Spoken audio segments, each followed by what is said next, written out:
جب ماہ صیام رمضان المبارک جلوہ گر ہوتا ہے، جنت کے 8 دروازے کھول دیے جاتے ہیں، جہنم کے دروازے بند کر دیے جاتے ہیں اور شیاطین جکڑ دیے جاتے ہیں۔ اللہ جل شانہ اس موسم رحمت میں خاص عنایات اپنے بندوں پہ فرماتا ہے۔ ایک نفل ادا کرنے سے فرض ادا کرنے کا ثواب ملتا ہے اور ایک فرض ادا کرنے سے 70 فرائض ادا کرنے کا ثواب ملتا ہے۔ اسی طرح راہ خدا میں 1 روپیہ دو گے تو 70 روپے خرچ کرنے کا ثواب ملے گا۔ اسی طرح باقی نیکیاں بھی جتنی بھی ہم کرتے ہیں، وہ ایک نیکی کریں گے تو 70 گنا اجر ماہ صیام میں ہمیں نصیب ہوتا ہے۔ اس لیے اہل ایمان کا یہ طریقہ ہے کہ وہ اس مہینے میں کثرت کے ساتھ تلاوت کرتے ہیں، کیونکہ ایک مرتبہ اگر قرآن مجید پڑھ لیا تو 70 مرتبہ قرآن مجید پڑھنے کا ثواب نصیب ہوا۔ ماہ صیام میں چونکہ شیطان بندھا ہوا ہوتا ہے، تو ہم اپنے آپ کو نیکی کی طرف اگر لانا چاہیں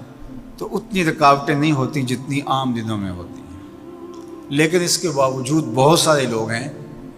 جو رات کو بڑا پکا ارادہ کر کے سوتے ہیں کہ میں صبح وقت پہ اٹھوں گا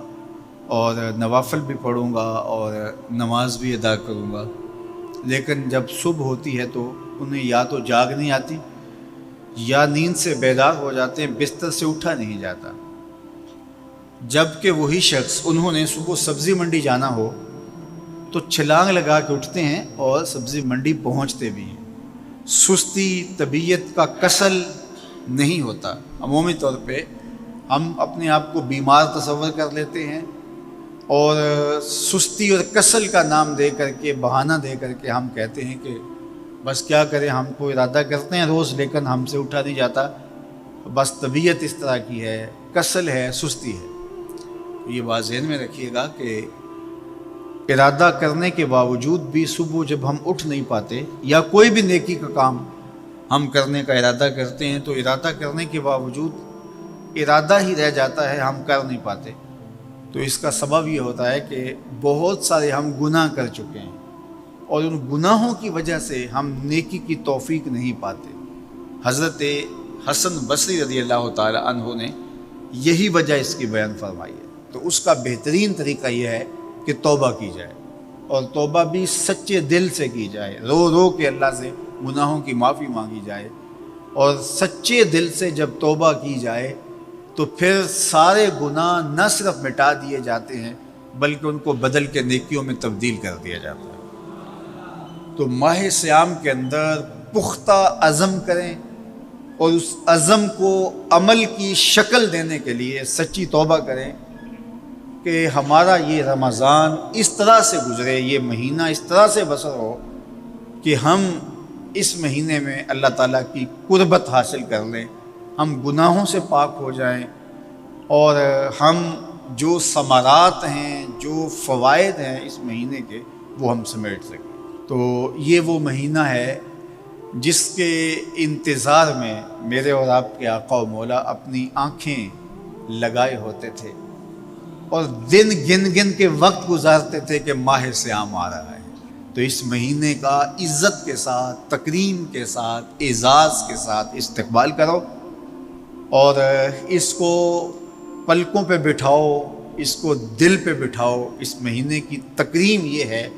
کہ اس میں ہر برا کام چھوڑ دیا جائے۔ اگر کوئی شخص برا کام نہیں چھوڑتا اور روزے رکھتا ہے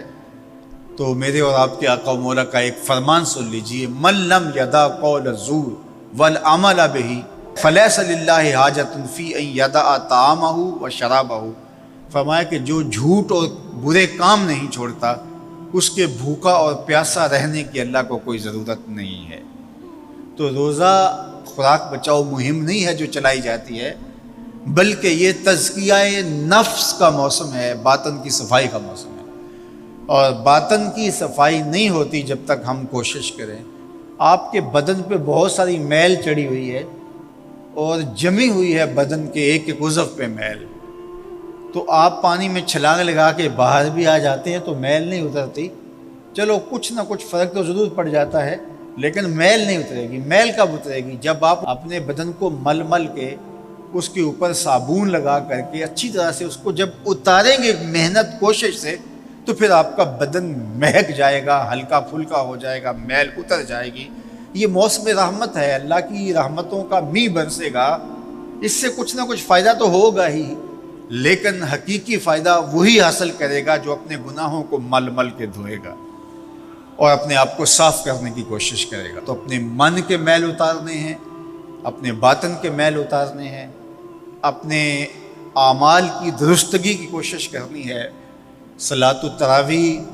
مسجد میں نہیں آ سکتے تو گھروں میں پڑھ لیجئے، جس طرح بڑی عمر والے لوگوں کو، بیمار لوگوں کو کہا گیا کہ آپ گھروں میں پڑھ لیں، بچوں کو کہا گیا، لیکن چھوڑیے گا نا،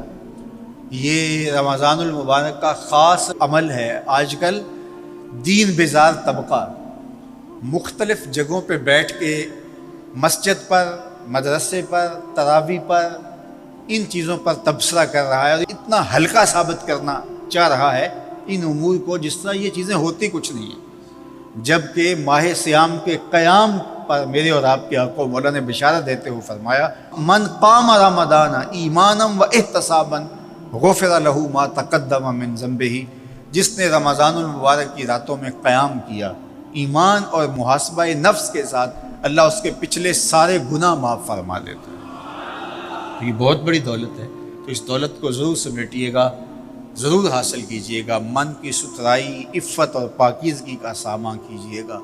اللہ آپ سب کو اپنی امان میں، اپنی حفاظتوں کے حصار میں رکھے۔